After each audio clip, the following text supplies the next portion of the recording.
Conosco, nosso apreciado irmão e amigo, o doutor William Soto Santiago.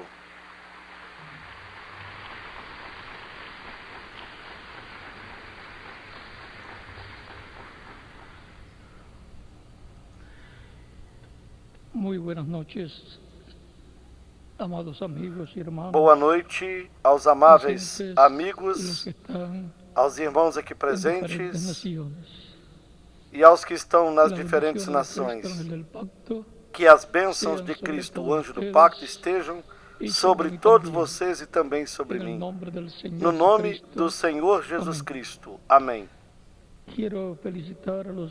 Quero felicitar aos coordenadores da Embaixada de Ativistas pela Paz pelo êxito obtido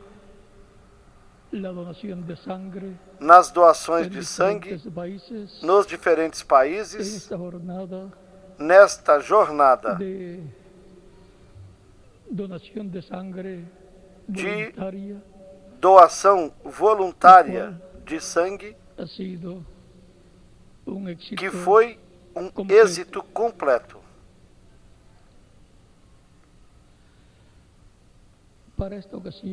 Para esta ocasião, leiamos no capítulo 7 de São Lucas,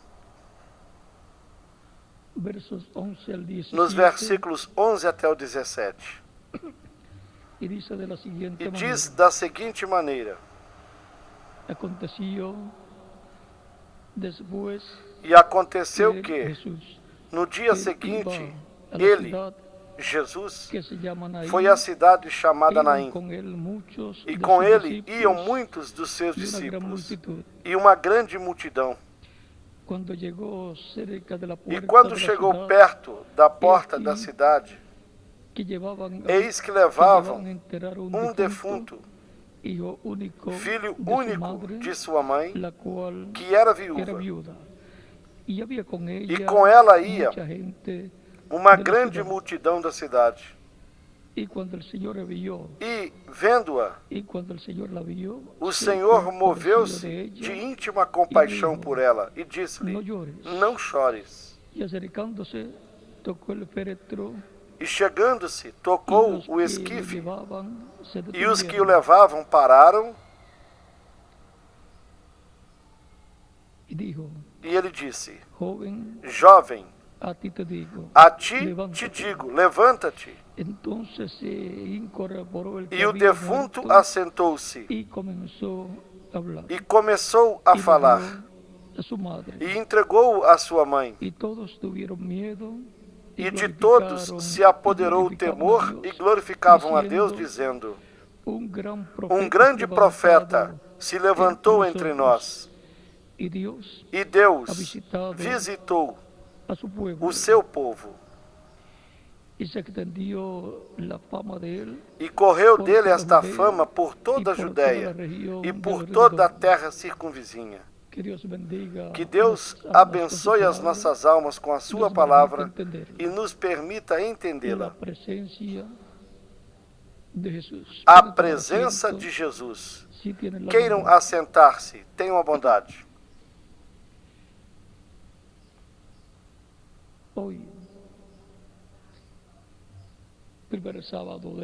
Hoje, o primeiro sábado do mês,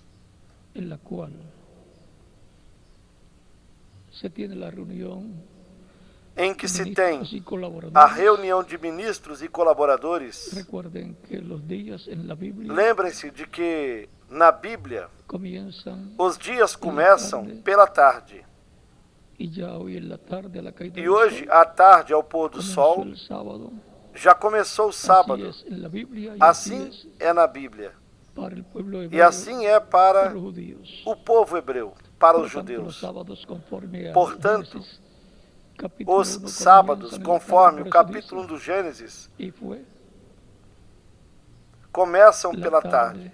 E por isso diz: E foi à tarde e amanhã o primeiro dia, e à tarde e amanhã o segundo dia, e assim sucessivamente. Hoje, o primeiro sábado do mês, que já começou, e nós já estamos na noite do sábado. Para os hebreus, a noite é primeiro, depois vem o dia. E para os gentios, a noite está dividida em duas partes. Uma parte pertence ao dia que está terminando e termina por volta da meia-noite, e a outra parte pertence ao dia que começará, começando à meia-noite e 1 segundo. À meia-noite termina a noite do dia e começa a noite do outro dia. E agora,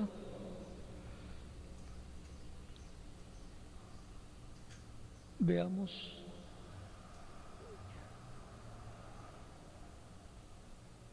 este passagem.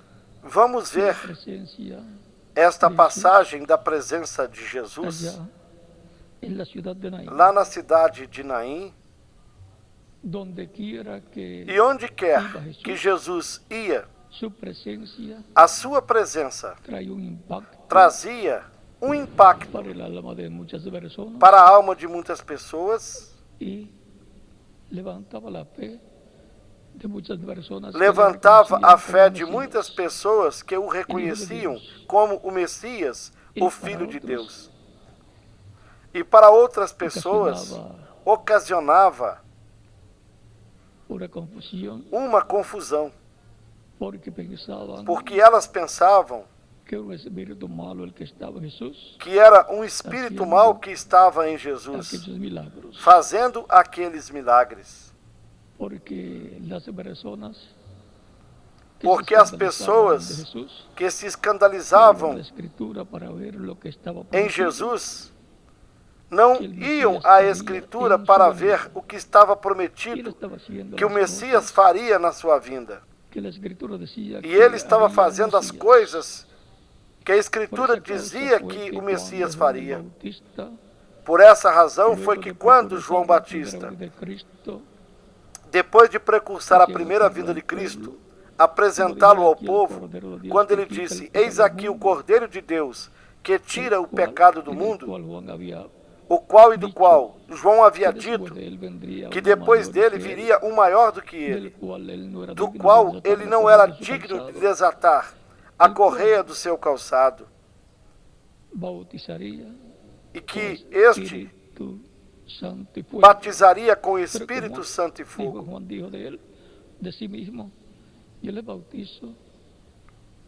Porém,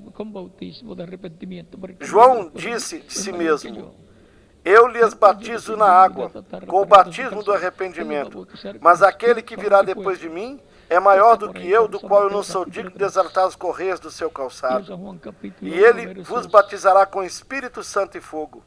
Isso está em São Mateus, no capítulo 3, e em São João, no capítulo 1, versículos 28 ao 36, está citado o que ele disse: "Eis aqui o Cordeiro de Deus que tira o pecado do mundo."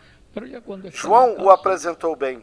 Porém, quando já estava no cárcere, mandou 2 dos seus discípulos para perguntarem a Jesus: "És tu aquele que havia de vir, ou esperaremos outro?" O olho profético já estava se apagando. Recordem do que João disse: "A ele convém crescer e a mim minguar."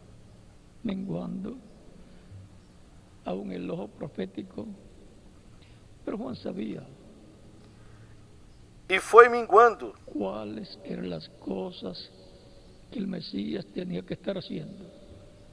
O olho profético. Porém, João sabia quais eram as coisas que o Messias tinha que estar fazendo. Porém, algumas vezes,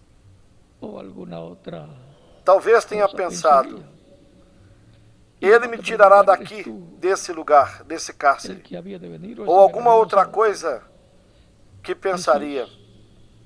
e mandou-lhe perguntar: és tu aquele que havia de vir ou esperaremos outro? Jesus não lhe disse: sou eu.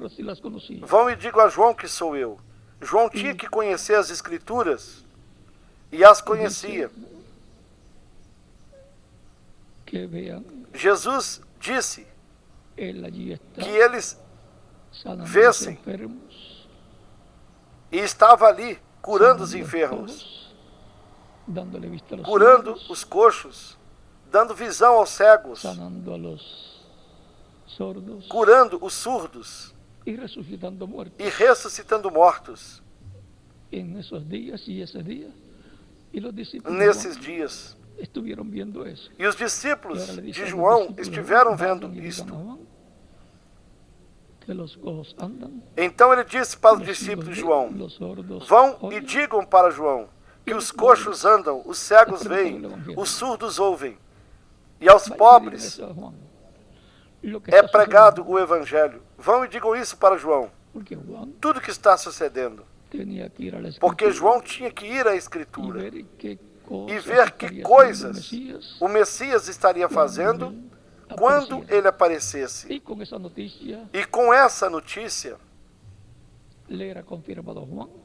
ficaria confirmado para João que Jesus era aquele que havia de vir, era o Messias. E, consequentemente, João e o seu ministério eram confirmados como João, o precursor, e a sua mensagem, a precursora da primeira vinda de Cristo.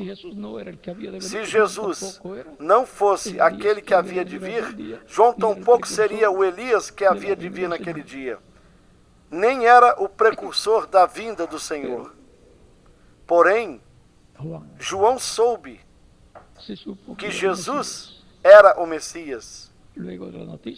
Depois da notícia, foi confirmado para ele que estava correto ao ter proclamado que Jesus era o Messias, o que havia de vir, o Cordeiro de Deus que tiraria o pecado do mundo, o que os batizaria com Espírito Santo e fogo. João reconheceu a presença de Jesus e, consequentemente, a presença de Deus em carne humana em Jesus, o qual dizia que não fazia nada de si mesmo, senão o que ele via o Pai fazer. E também dizia que o Pai era quem fazia aquelas obras. Era Deus quem atuava. Porém, manifestado num corpo de carne. E as pessoas sempre tropeçam com o véu de carne, no qual Deus está se manifestando e, consequentemente, visitando o seu povo. E aqui, com a ressurreição do filho da viúva de Naim, da cidade de Naim, o povo reconheceu que um grande profeta havia se levantado no meio do povo e que Deus estava visitando o seu povo. Deus estava visitando o seu povo em carne humana, através e num corpo de carne chamado Jesus. Tão simples assim. Deus estava fazendo exatamente o que prometera que faria, cumprindo suas promessas para aquele tempo. A visita de Deus é para cumprir o que Ele prometeu para cada era e para cada dispensação. Deus não fará outra coisa, senão cumprir o que Ele prometeu, porque esse é o programa para Deus realizar. E Deus dá a conhecer de antemão, para que assim se saiba o que Deus fará no tempo em que as pessoas estão vivendo. Onde quer que Jesus fosse, Deus estava cumprindo através dele o que estava prometido para aquele tempo, o que o Messias realizaria. E isso seria Deus através de um homem, o ungido, o Messias de Deus.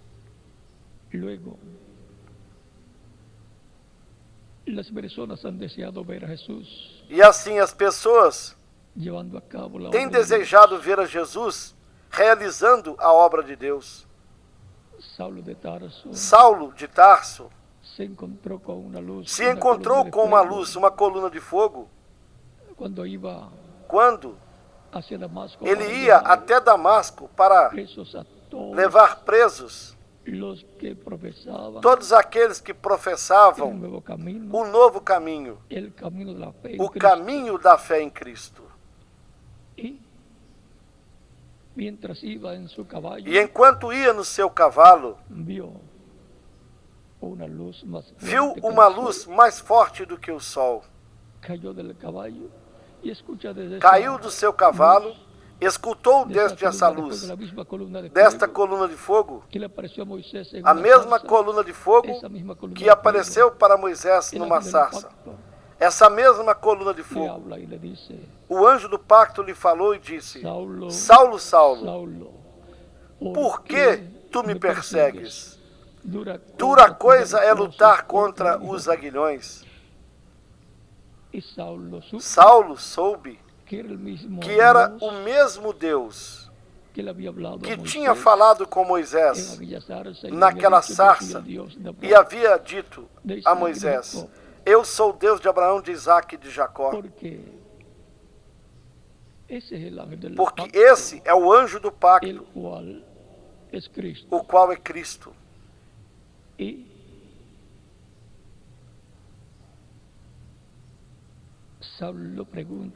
Saulo perguntou: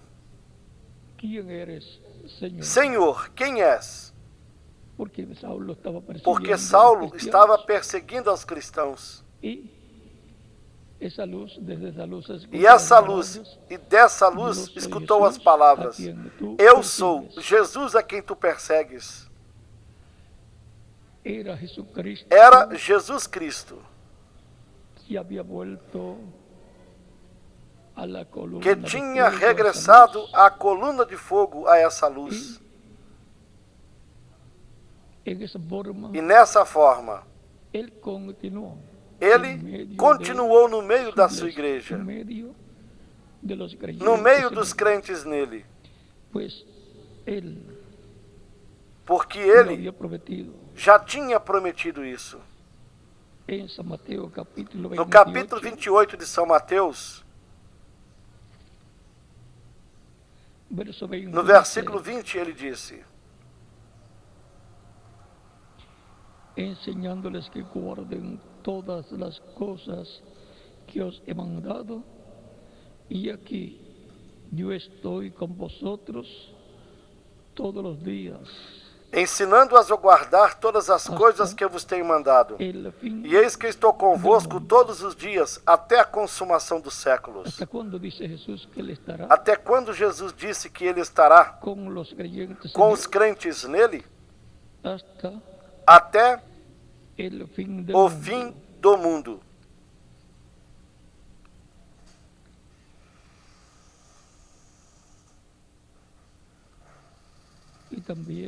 Assim também, no capítulo 18 de São Mateus, no versículo 20, ele disse: porque onde estiverem 2 ou 3 reunidos em meu nome, aí estou eu no meio deles. Então notem vocês que Jesus continuaria com os crentes nele, que são aquelas pessoas que o recebem como Salvador, são batizadas na água no seu nome. Cristo as batiza com o Espírito Santo e fogo, e produz nelas um novo nascimento. Elas nascem no reino de Deus. Por isso, Jesus Cristo disse a Nicodemos em São João, capítulo 3, do versículo 1 ao 6, na verdade, eu vos digo, que aquele que não nasce da água e do Espírito não pode entrar no reino de Deus. E se entra no reino de Deus, nascendo, assim como temos entrado neste reino terreno, nascendo de nossos pais, e nascendo do Espírito Santo, nascendo da água do Evangelho e do Espírito Santo, é que nós entramos no reino de Deus, nascendo no reino de Deus. E, consequentemente, nos tornamos os filhos do reino, os filhos de luz, os filhos e filhas de Deus.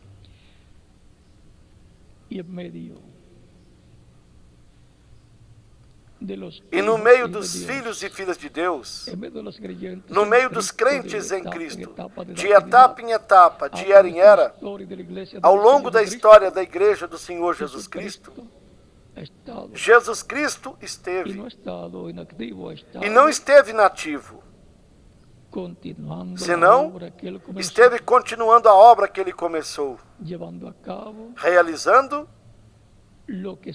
o que foi prometido para cada etapa da Igreja do Senhor Jesus Cristo. E a sua trajetória tem sido do leste para o oeste.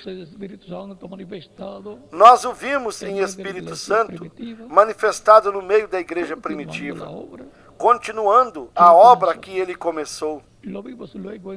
Depois o vimos no meio dos gentios.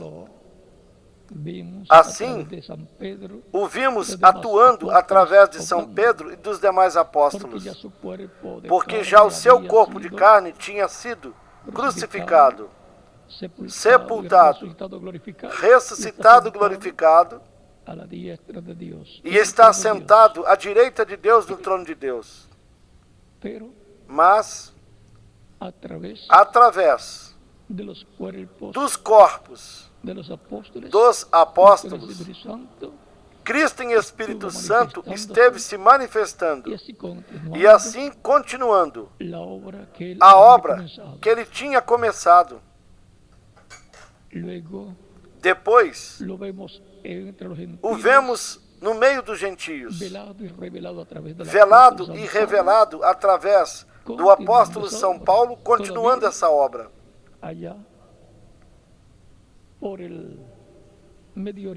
Isso lá no Oriente Médio, logo passando para a Ásia Menor. Depois o vemos na Europa, através dos diferentes mensageiros que ele teve lá na Europa, como Irineu, Martim, Columba, Lutero e Wesley, realizando a obra correspondente a essas etapas da Igreja, chamando e ajuntando os escolhidos dessas diferentes etapas. Era Cristo nesses homens de Deus, era a presença de Jesus Cristo, que foi reconhecida por aqueles que ouviram a voz de Cristo em Espírito Santo através desses mensageiros. Em seguida, Cristo em Espírito Santo continuou sua trajetória com a sua igreja, passando da Europa, passando da Inglaterra para a América do Norte, e passando ao continente americano, passando para o oeste, porque a trajetória de Cristo com a sua igreja é de leste, lá da terra de Israel, que está no Oriente Médio, passando para o oeste, passando pela Ásia Menor e pela Europa. E nós vimos no continente americano, na parte norte, na América do Norte, a presença de Jesus, a presença de Jesus Cristo em Espírito Santo no reverendo William Branham, realizando a obra correspondente a essa etapa da igreja. E por isso foi que vimos grandes maravilhas tanto na palavra revelada, como também em milagres, curas, ressurreição de mortos, tudo realizado por Jesus em Espírito Santo, através deste profeta mensageiro que Deus enviou à sua igreja na América do Norte. E daí a obra de Jesus se estendeu a outros países. E agora falta a etapa final. Então vejam como a obra do Espírito Santo em sua igreja e com a sua igreja é do leste ao oeste. Ainda estamos no oeste, na América Latina e no Caribe. Cristo disse que Ele é a luz. Eu sou a luz do mundo. Quem me segue não andará em trevas, mas terá a luz da vida. São João capítulo 8, versículo 12. Portanto, a luz que é Cristo resplandeceu de era em era. Cristo em Espírito Santo resplandeceu através de diferentes mensageiros no meio da sua igreja, para daí também dar luz, resplandecer para toda a humanidade. Por isso Cristo disse: vós sois a luz do mundo. E agora Cristo resplandecerá e iluminará por meio da sua igreja. Como o sol, durante a noite, resplandece através da igreja, através da lua, que representa a igreja. E Cristo está representado no sol.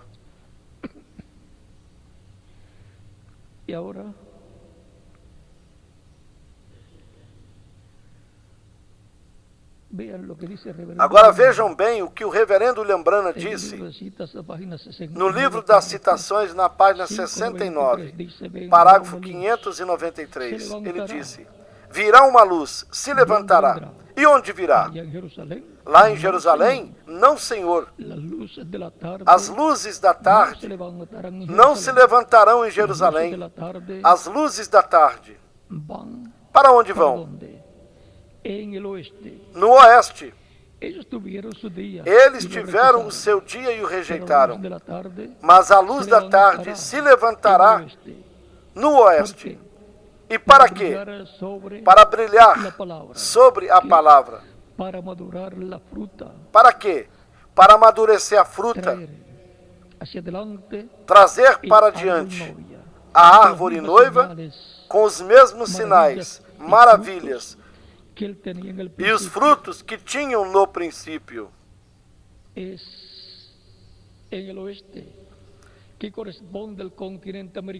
No oeste, que corresponde ao continente americano, e que já uma parte se cumpriu na América do Norte, a outra parte corresponde à América Latina e o Caribe, onde resplandecerá a luz da tarde. Ela já resplandeceu na América do Norte e resplandecerá na América Latina e no Caribe. Deus tem grandes bênçãos por intermédio de Cristo em Espírito Santo no meio da sua igreja, para os latino-americanos e caribenhos. E nós temos de ver quais são as promessas de Deus para a sua igreja, para este tempo final. Porque isso é o que Deus estará cumprindo, realizando. E para o qual temos de reconhecer, temos de conhecer a Escritura, conhecer a palavra de Deus, conhecer o que Deus prometeu para esse tempo final. Porque é isso o que Deus estará realizando.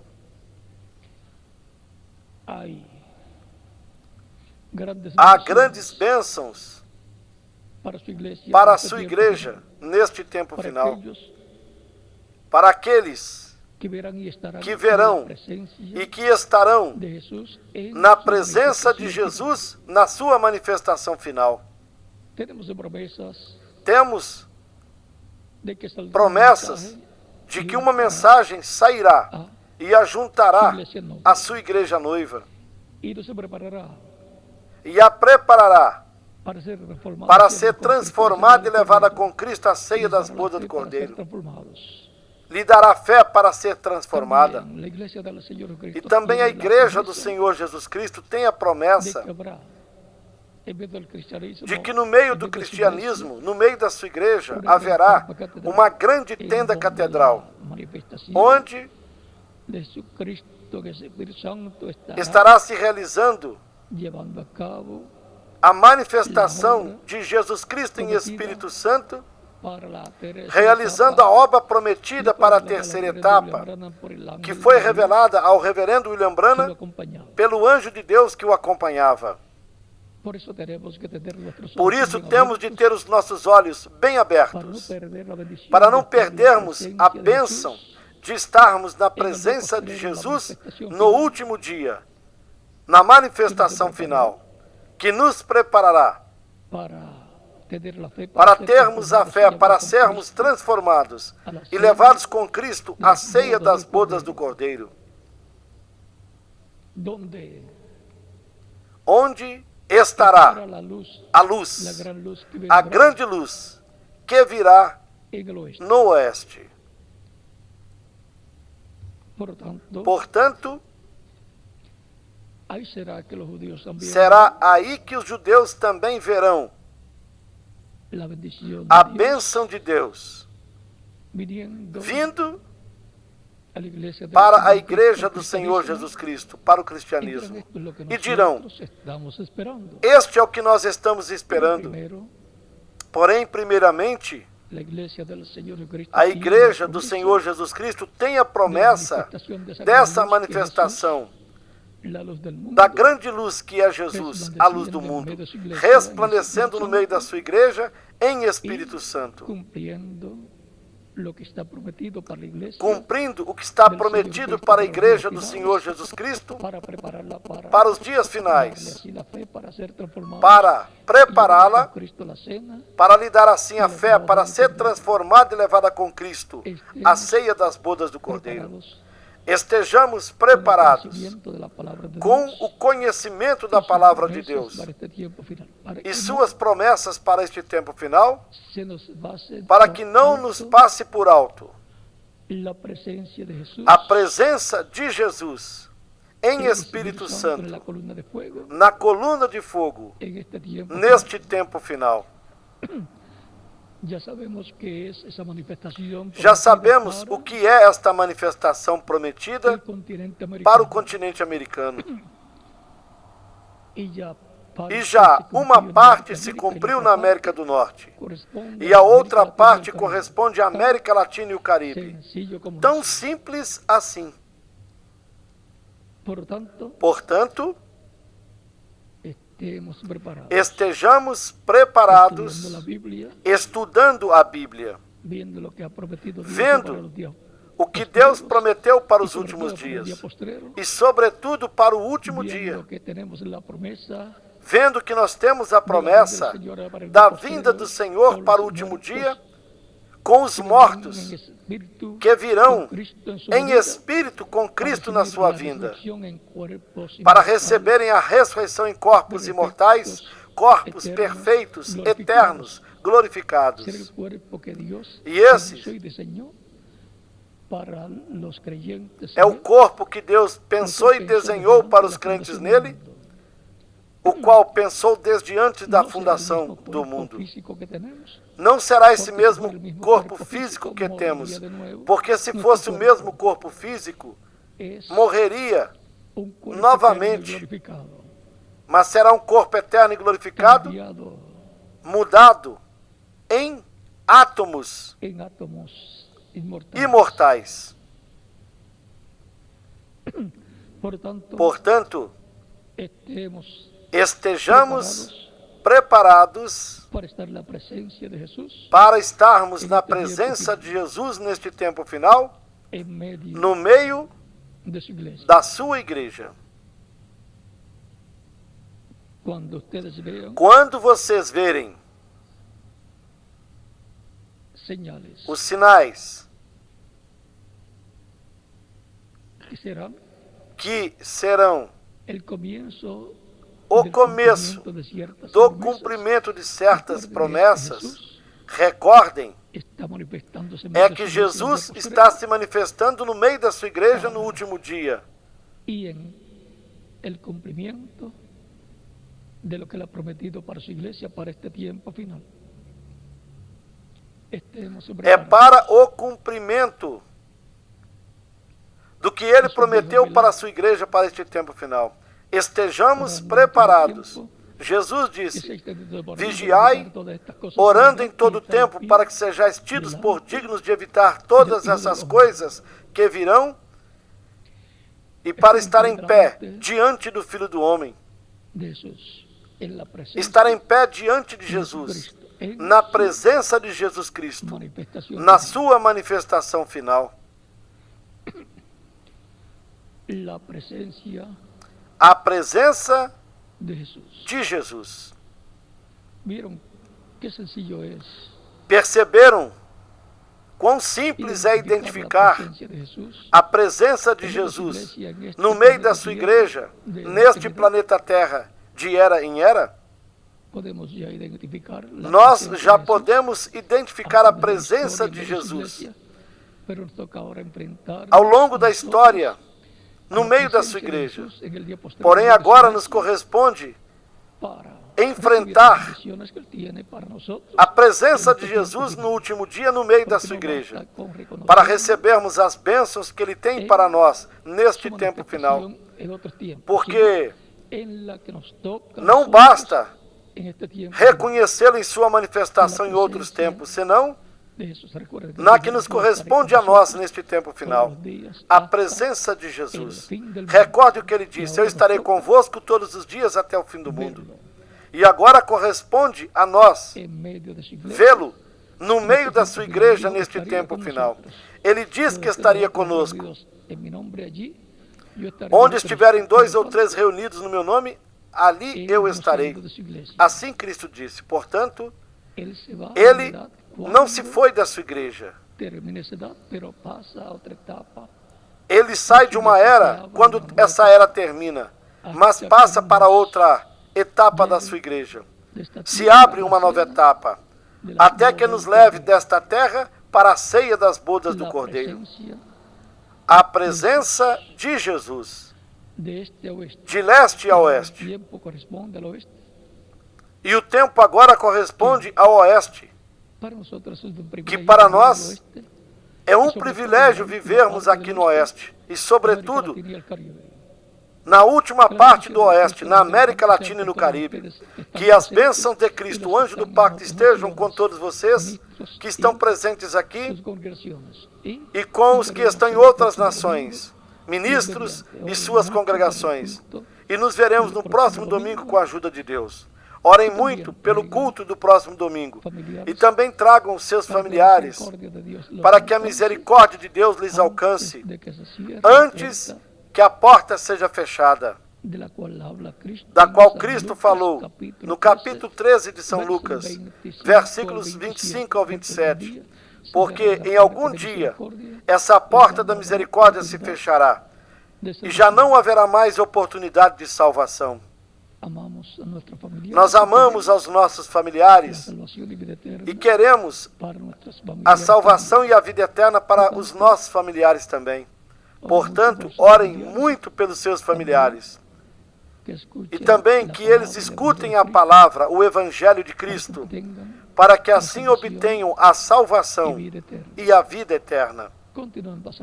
Que todos continuem passando uma noite feliz e repleta das bênçãos de Cristo nosso Salvador, o anjo do pacto. E como já lhes disse, até o próximo domingo, com a ajuda de Deus.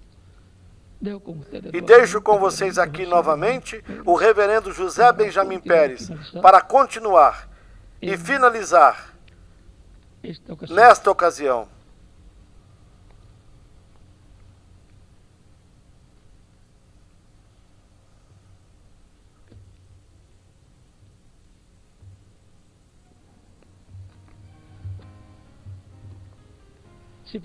E se faltou algum anúncio, o reverendo José Benjamin Pérez pode transmiti-lo.